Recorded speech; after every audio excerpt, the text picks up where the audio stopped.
de IPAS. Mirta nos va a presentar el tema, la arremetida de los movimientos antiderechos, su incidencia económica y política en los derechos sexuales y reproductivos en los escenarios nacionales e internacionales. Bienvenida, Mirta, y tiene sus 15 minutos. Muchas gracias, Soledad. Gracias también a todos y todas por estar acá. Gracias por la invitación. Igual yo quiero hacer una aclaracióncita de entrada que yo ya no soy consultora de IPAS. Fui muchísimo, no sé si muchísimo, pero varios años consultora de investigación de IPAS y me quedó un poco, digamos, el conocimiento acumulado, pero ahora actualmente ya no estoy trabajando solo para deslindar la responsabilidad de IPAS de lo que sea que yo vaya a decir en este panel. Y también les tengo que decepcionar de entrada porque no voy a tocar el tema, digamos, de la influencia económica. Yo sé que ese es un tema que a todo el mundo le interesa mucho saber, de dónde viene el dinero, cuánto dinero y demás, porque realmente es muy difícil esa investigación, digamos. El dinero rastreable de alguna manera es el dinero que viene sobre todo de Estados Unidos. Yo después en el chat les puedo dejar un articulito de Democracy, Open Democracy, que un poco rastrea. Pero, por ejemplo, todo el dinero que viene de Europa es mucho más difícil de rastrear y el que viene de otras fuentes o que circula de alguna manera o intrarregionalmente es como más difícil. Entonces yo les voy a tener que decepcionar con esa parte. Yo lo que quiero más que nada un poco es hablar de un panorama súper rapidísimo, regional digamos, transnacional, de algunas estrategias de los grupos antiderechos, sobre todo en los temas que nos interesan vinculados a derechos sexuales y reproductivos. Y mirándolo un poco desde los espacios multilaterales, y el que yo conozco mejor es el de la OEA, el de la Organización de Estados Americanos, y pensando cómo eso después termina permeando en las estrategias que vemos en diferentes países donde hay una coordinación. Una cosa que yo creo que en este espacio no va a ser difícil, digamos, que lleguemos a esta conclusión conjunta, pero para mí lo más importante de todo es que tengamos la claridad, digamos, que los temas, digamos, la irrupción de los grupos antiderechos y sus estrategias y el trabajo que hacen no afectan solamente a los temas de género. Y digo esto y lo digo en todos los espacios que puedo porque creo que hay como una mirada muy limitada o puesta un poco en la idea de que este es un tema de las mujeres o un tema de quienes trabajamos derechos sexuales y reproductivos y el resto está como ahí tranquilito diciendo esa no tiene nada que ver con mi trabajo. Y esto, por ejemplo, en el ámbito de la OEA lo hemos visto, por ejemplo, con relación a, no sé, los grupos que trabajan derechos humanos más mainstreaming, digamos, o los grupos que trabajan democracia. Y en realidad, para mí el mensaje central de todo lo que le quiero decir esta mañana tiene que ver con que no solo es un tema de género, sino es un tema de cooptación del lenguaje de derechos humanos y de incluso un intento de redefinición de la democracia. Y esto suena muy grande, pero les voy a dar algunas pistas de por qué creo que esto es así. Lo que hemos visto en los últimos años en organismos multilaterales, principalmente en la OEA, pero también un poco en la ONU, y ahí Lilia tiene mucha más experiencia que yo en la ONU,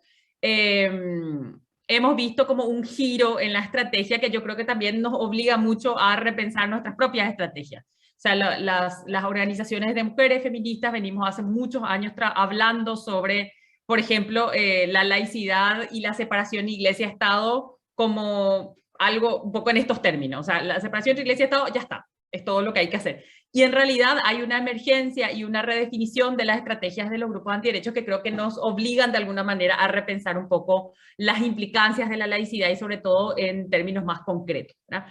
Entonces ahí lo que tenemos es un giro, digamos, desde dos perspectivas. Por un lado, un giro que en la academia se le ha llamado secularismo estratégico, que es un término que acuñó Juan Marco Bayone de alguna manera, que habla de que muchos grupos de origen religioso y de trabajo religioso lo que están haciendo es un giro hacia una estrategia de trabajo centrada en un discurso laico y centrada en una organización que de alguna manera esconde o pretende por lo menos esconder su origen religioso.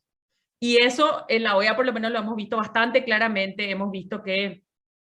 y además eso tiene como varias ventajas, digamos, para los grupos antiderechos. Primero, que permite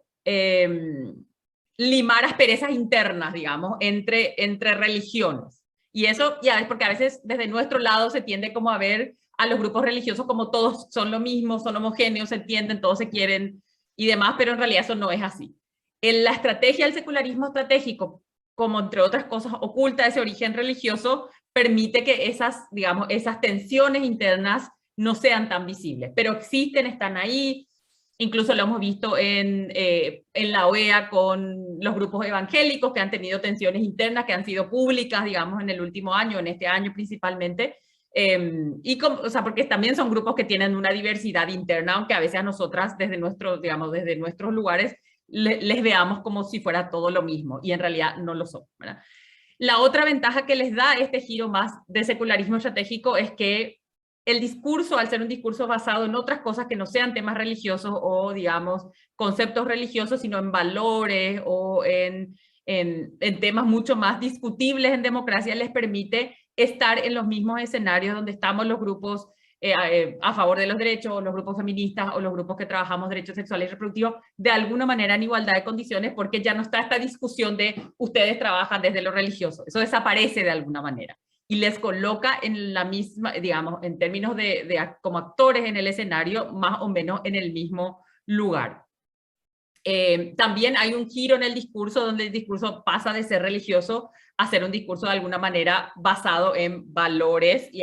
hay también como una idea de valores mayoritarios, entre comillas, que defienden versus, y le llaman imposición de las minorías o la dictadura de las minorías. Y entonces eso también les permite discutir en un escenario de democracia bastante, con mucha más soltura que su trabajo que hacían antes desde sus iglesias o desde el discurso más vinculado a lo religioso. Y para esto han acuñado este término que seguramente todos y todas hemos tenido ya un montón de discusiones sobre esto, que es el discurso de la ideología de género, digamos. Y el discurso de la ideología de género tiene varias, o sea, funciona como lo que se dice un aglutinante simbólico, porque permite, es como un aglutinante, es un contenedor que puede ser llenado con con cualquier tema básicamente. O sea, y cuando digo cualquier tema me refiero a cualquier tema de derechos sexuales y reproductivos. Incluso hemos tenido situaciones en Paraguay, por ejemplo, donde los grupos antiderechos se han opuesto a políticas, por ejemplo, el acuerdo de Escazú, que es un acuerdo sobre transparencia en el acceso a la información en temas ambientales. Entonces, en algún lado del acuerdo se hablaba de la perspectiva de género o decía la palabra género, entonces ya todo el acuerdo era ideología de género, digamos, ¿verdad? Y ahí esa estrategia les permitía, por ejemplo, organizarse con los grupos, no sé, los grupos agroexportadores, con los grupos ganaderos, y frenar un avance que era muy importante en términos mucho más generales y que excedían ampliamente los temas de género. También en Paraguay, y no sé si en otros países, eso lo podemos conversar después, se opusieron a temas como el pacto migratorio, por ejemplo, el cual se discutió hace un par de años, diciendo que era ideología de género y que, no sé, más o menos íbamos a ser invadidos o invadidas por todos los refugiados, y que iban a usar todos los servicios públicos, porque esa cosa muy xenofóbica que aparece cuando entran los temas de migración y de refugiados y refugiadas, ¿verdad? Entonces, es un aglutinante simbólico que sirve para todos los temas a los que quieran oponerse, y además a cualquier tema donde la palabra género aparezca. O sea, entonces ahí es que hay que mirarlo ampliamente y hay que ver que es un tema que nos tiene que preocupar a todas las personas que defendemos derechos en general, y no solamente a quienes trabajamos los temas de género. Porque hay como un uso, y esto ahí voy a tomar algo que les gusta mucho, que es como un caballo de Troya, digamos, que cualquier cosa que tenga género es el punto de entrada para oponerse a una serie de derechos que yo creo que además está como, digamos, se superan a sí mismos cada vez, ¿verdad? La otra cuestión que creo que es interesante y que deberíamos pensar también tiene que ver con que hay también una emergencia y esto es algo nuevo que lo podemos discutir también, hay una emergencia de, por un lado, líderes mujeres en estos movimientos. Entonces ya no es un movimiento, digamos, de hombres que se oponen a los temas vinculados a derechos de las mujeres, derechos sexuales y reproductivos. Son muchas mujeres que dicen, los grupos feministas no me representan, y nosotras somos las que representamos, comillas, la verdadera esencia de las mujeres, y nosotras somos las verdaderas defensoras de las mujeres. Y en el último, digamos, 2 años, año y medio, depende cómo lo miremos, además está la emergencia de los grupos abolicionistas y antitrans desde el feminismo, que están teniendo una alianza muy clara con estos grupos, y eso, por ejemplo, se vio muy claramente a inicios de este año en la CSW, que es el espacio de Naciones Unidas donde se discute derechos de las mujeres más o menos a inicios del año, del mes de marzo. Entonces, está cada vez más complejo porque no solamente son grupos antiderechos oponiéndose a ciertos derechos de las mujeres, sino hay grupos feministas oponiéndose a ciertas discusiones que ya tienen un nivel o han tenido un nivel de avance en la región y que complejiza mucho más, además, porque es como un replanteamiento de quién es el sujeto del feminismo y quién realmente tiene la legitimidad para plantear las reivindicaciones feministas, y es una complejidad que creo que tenemos que abordar. Yo no la voy a abordar, la estoy escribiendo y ojalá podamos seguir discutiendo un poco qué hacer con esto, ¿verdad? Y además de esto, hay otra complejidad que tiene que ver con la aparición de grupos juveniles muy importantes, o sea, que de alguna manera refrescan un poco digamos, el rostro de los grupos antiderechos, porque ya no es un grupo de personas mayores que se oponen a derechos, sino es un grupo de jóvenes que trabajan por, comillas, la dignidad humana, también desde un lugar mucho más cool, si se quiere. Hay una reelaboración de la estética también, o sea, si ustedes miran algunas páginas y algunas formas de trabajar de algunos grupos de juventudes antiderechos, tienen mucha onda, digamos, y eso hace un tiempo no era así. O sea, hace un tiempo era como todo muy aburrido, era todo como las señoras, un grupo de señoras y señores mayores que le hablaban solamente a sus pares, sino ahora hay una emergencia que está planteando complejidades que yo creo que también nos llaman a replantear también cómo estamos atrayendo también, no sé, a grupos jóvenes, cómo estamos llegando a las mujeres y ese tipo de complejidades, ¿verdad? Y Mirta, yo sé que tengo te quedan 4 minutos. Sí, me quedan 3 ok. minutos. Y ahí quiero solamente digamos, quiero mencionar algo que seguramente vamos a discutir mejor, y acá hay muchas compañeras que pues tienen mucho más que decir que yo sobre esto. La otra línea, digamos, fuera de toda esta cuestión del secularismo estratégico, tiene que ver con la emergencia de los evangélicos, de los grupos evangélicos y de las iglesias evangélicas, que además son mucho más diversas que la Iglesia Católica. La Iglesia Católica es muy clara su centralidad, sabemos quiénes son, dónde están, cómo están, pero los grupos evangélicos son mucho más diversos y plantean en muchos sentidos más complejidades. Entonces, en la OEA lo que vemos es la presencia masiva de evangélicos con su identidad evangélica, pero con un discurso laico, o sea, diciendo: venimos a este espacio porque hemos sido históricamente discriminados y discriminadas por nuestra fe, y además de ser personas de fe, somos ciudadanos y ciudadanas que pagamos nuestros impuestos. Ese es un poco, digamos, para mí sería como el resumen de cuál es su perspectiva. Y por otro lado tenemos, y esto yo sé que hay muchas compañías que lo pueden hablar un poco mejor, en la emergencia fuerte de partidos políticos evangélicos en nuestras democracias, con mucha fuerza, ocupando espacio. Hemos visto, por ejemplo, el ejemplo del 2018 en la elección presidencial en Costa Rica. En otros países también están creciendo, sobre todo principalmente de Centroamérica, pero en casi todos los países hay al menos partidos evangélicos que lo que hacen es aprovechar toda esa micropolítica y ese trabajo territorial que tienen muy bien hecho en muchos países las iglesias evangélicas, lo terminan volcando al ámbito de la política y de las políticas públicas y de la representación política. Y entonces tendremos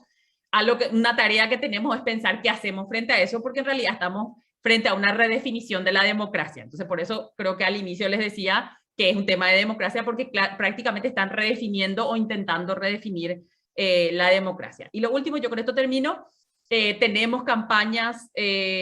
coordinaciones transnacionales, donde podemos ver, por ejemplo, campañas, y solo el ejemplo de las campañas contra la educación de la sexualidad, son similares, ocurren en varios países más o menos al mismo tiempo, más o menos con los mismos discursos y más o menos incluso con la misma estética. Pensemos en Con mi hijo no te metas, que están, no sé si en todos, pero en casi todos nuestros países. Y esa es una coordinación, es un ejemplo de una coordinación estratégica y una coordinación súper amplia que va de país en país. Entonces, poder mirar esa coordinación en algún sentido nos va a permitir en algún punto poder anticipar algunas cuestiones y en otro punto poder conversar entre nosotras cómo podemos responder de manera más efectiva, porque hay ejemplos en varios países o en algunos países donde eso se ha podido de alguna manera responder de forma más efectiva. Entonces, creo que es importante que sigamos esta conversación y bueno, me quedo por acá y agradezco el tiempo y espero no haber hablado tan rápido. Gracias. Gracias Mirta por esas ideas para acercarnos a cómo yo la denomino, la contra, ¿verdad? Actúa con relación al avance reconocimiento de derechos sexuales y derechos reproductivos en la región. Y bueno, y esperamos el enlace del artículo de Open Democracy.